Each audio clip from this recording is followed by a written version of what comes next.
Cholesterol. It's one of the most talked about words in health, and one of the most misunderstood. For decades, people have been told simply that cholesterol is bad. Avoid it, fear it, fight it. But that picture is far too simple, and believing it can actually lead you astray. The real story of cholesterol is more nuanced, more interesting, and far more useful, especially after 60. And today, I'm going to explain it to you clearly, the way someone should have a long time ago. Here's why this matters so much. Cholesterol plays a real role in your risk of heart disease and stroke, the very things we most want to protect against as we age. But to make smart choices, you need to understand what cholesterol actually is, why some of it is genuinely necessary, and what the numbers on your test really mean. Get this right, and you're far better equipped to protect your heart. We went through the research on cholesterol and heart health, and today I'm going to bust the biggest myths, explain the good and the bad in plain language, and tell you what genuinely helps. No fear-mongering, just clarity. So stay with me to the end, because there's one thing about cholesterol that makes it especially sneaky, and it's the reason you can't rely on how you feel to know where you stand. I'll make sure you understand it. First, let me tell you what cholesterol actually is, because this surprises people.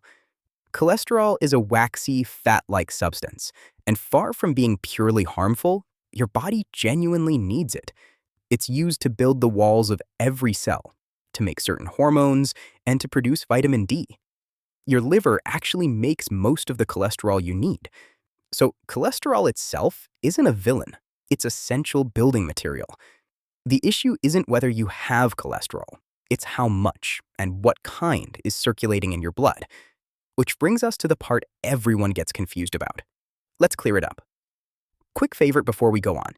If you've always found cholesterol confusing, tap that like button, because it tells me to make more videos that explain these things simply.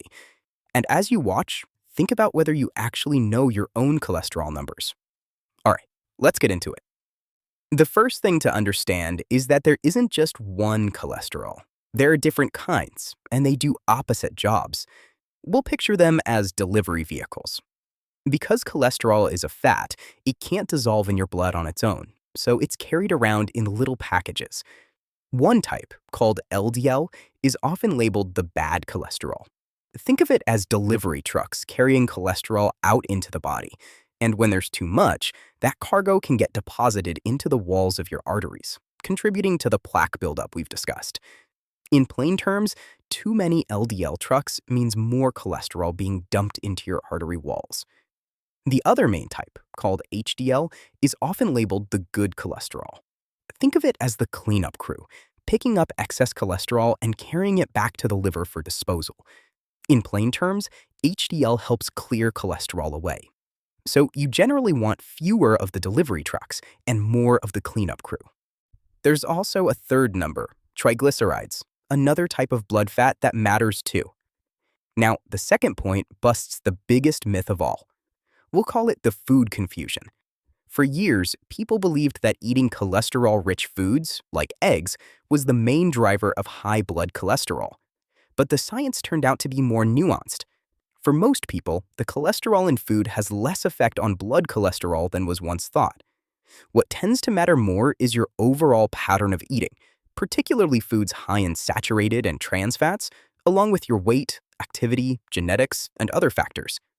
In plain terms, it's less about the cholesterol on your plate and more about your whole dietary pattern and lifestyle.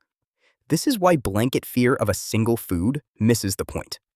Stay with me, because the third point is the sneaky truth I promised.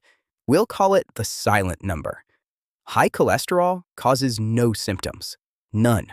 You cannot feel it, you cannot sense it, and you could have concerning numbers for years while feeling perfectly healthy, all while it quietly contributes to artery changes. In plain terms, you simply cannot know your cholesterol by how you feel. The only way to know is a blood test. This is exactly why knowing your numbers matters so much, and why guidelines recommend adults over 60 have their cholesterol checked regularly. You can't manage what you don't measure. And the fourth point is why this matters more after 60. We'll call it the long game. Cholesterol contributes to artery changes gradually over many years, and its effects accumulate with age. The good news is that addressing it still makes a difference later in life. In plain terms, it's never too late for your numbers to matter, or for improving them to help. So this isn't a young person's concern you've aged out of. It's quite the opposite. So let's bring it together. Cholesterol is essential building material, carried by LDL trucks that can clog arteries and HDL cleanup crews that clear them. It's influenced more by your overall lifestyle than by any single food. It's completely silent, so only a test reveals it. And it still matters and responds after 60. Here's what genuinely helps.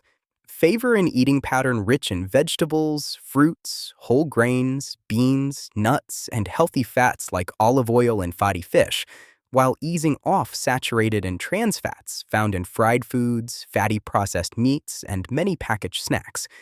Soluble fiber from oats, beans, and the like can help lower cholesterol. Stay physically active, which can raise the helpful HDL. Maintain a healthy weight, and don't smoke. And here's the balanced truth about medication. For some people, lifestyle is enough, while others benefit from cholesterol-lowering medication.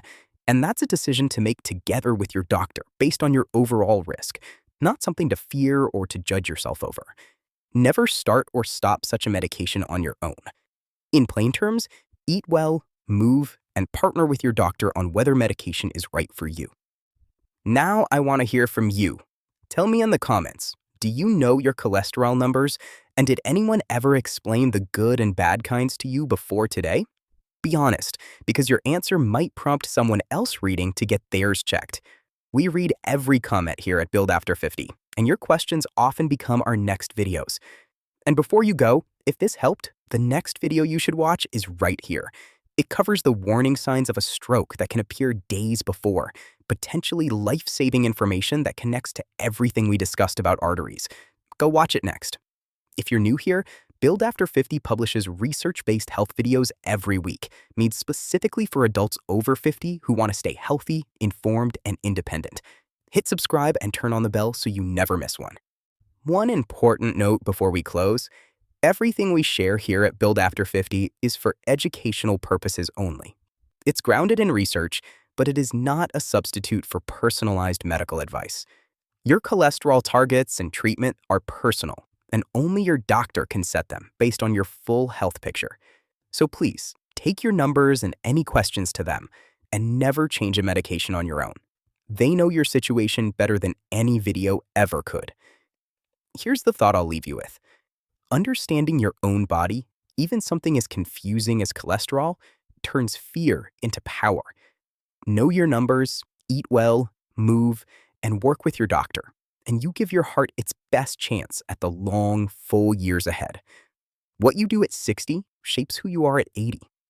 This is Build After 50. Keep building.